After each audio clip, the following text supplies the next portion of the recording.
बच्चों नमस्कार। आज मैं आपको हिंदी व्याकरण के बारे में बताऊंगी। उससे पहले मैं आपको अपना परिचय दूँ। मेरा नाम सुनीता कथुरिया है। मैं राजकीय उच्च माध्यमिक विद्यालय मोहनपुरा सांगानेर में पदस्थापित हूँ। वहीं पे मैं कार्य कर रही हूँ।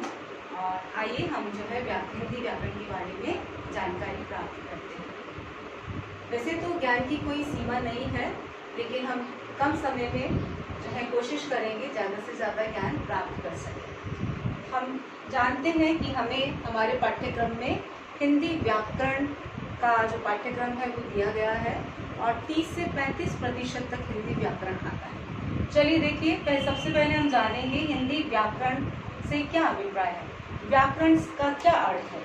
व्याकरण का अर्थ होता है भाषा के नियमों का संग्रह। चाहे वह किसी भी भाषा का व्याकरण हो, उसके अपने नियम होते हैं और उन नियमों को पढ़ने के पश्चात ही हम शुद्ध उच्चारण करते हैं।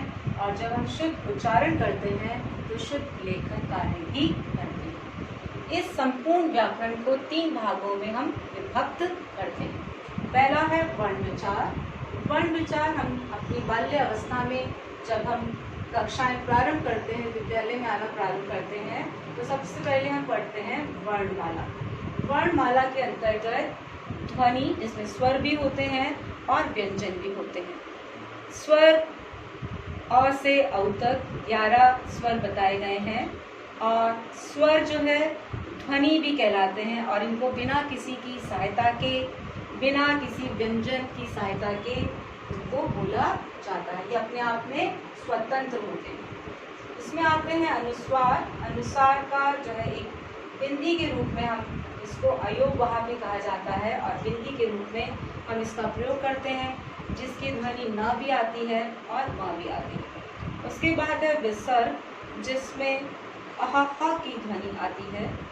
अनुनासिक, जिससे नाक और गले से जिसका उच्चारण होता है और चंद्र बिंदु का चिन्ह लगाया जाता है। ये वर्ण बिना किसी की सहायता के बोले जाते हैं। इसमें उच्चारण में कम समय लगता है। ये तो थे स्वर। अब देखिए व्यंजन।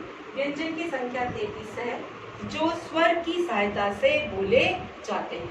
उसके बाद है संयुक्त व्यंजन, श्र क्षत्रिय, त्र शूल और ज्ञानी। उच्चारण में इनमें अधिक समय लगता है। ये तो हुई आपकी वर्णमाला, वर्ण उच्चारण। उसके पश्चात हालांकि इसमें भी बहुत गहन अध्ययन किया जा सकता है, लेकिन अभी हमें इतने ही ज्ञान की आवश्यकता है। आइए अब देखते हैं शब्द विचार। शब्द से क्या अभिप्राय है? 2 या 2 से अधिक वर्णों के समूह को हम क्या कहते हैं? शब्द कहते हैं। ये समूह कैसा होना चाहिए? सार्थक होना चाहिए। देखिए नीचे लिखा है वर्णों और ध्वनियों के सार्थक मेल को हम शब्द कहते हैं। इन शब्दों को हम अलग अलग रूप में इनको विभाजित करते हैं। देखिए अर्थ के आधार पर इसका भेद किया गया है, सार्थक शब्द और निरर्थक शब्द। निरर्थक शब्दों की व्याकरण में कोई महत्व नहीं होता, भाषा में सार्थक शब्दों का ही महत्व होता है। उसके बाद देखिए रचना के आधार पर भेद किया गया है, रूढ़ शब्द, यौगिक शब्द, रूढ़ शब्द। इनको भी विस्तृत रूप से हम आगे वाले अपने अध्यायों में इसको पढ़ेंगे। उसके बाद है प्रयोग के आधार पर भेद, विकारी शब्द, अविकारी शब्द। इनकी भी अलग अलग इनका अर्थ है, उसे हम अगले पाठ में लेंगे। उत्पत्ति के आधार पर शब्दों का भेद किया गया है, तत्सम शब्द, तद्भव शब्द, देशज और विदेशी शब्द। ये तो हुआ शब्द विचार। अब आते हैं हम वाक्य विचार।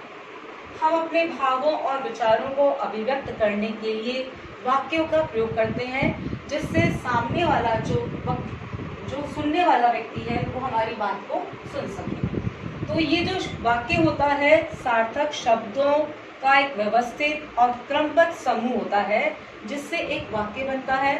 और इस वाक्य का प्रयोग करके हम अपने भावों को, अपने विचारों को दूसरों के सामने अभिव्यक्त करते हैं।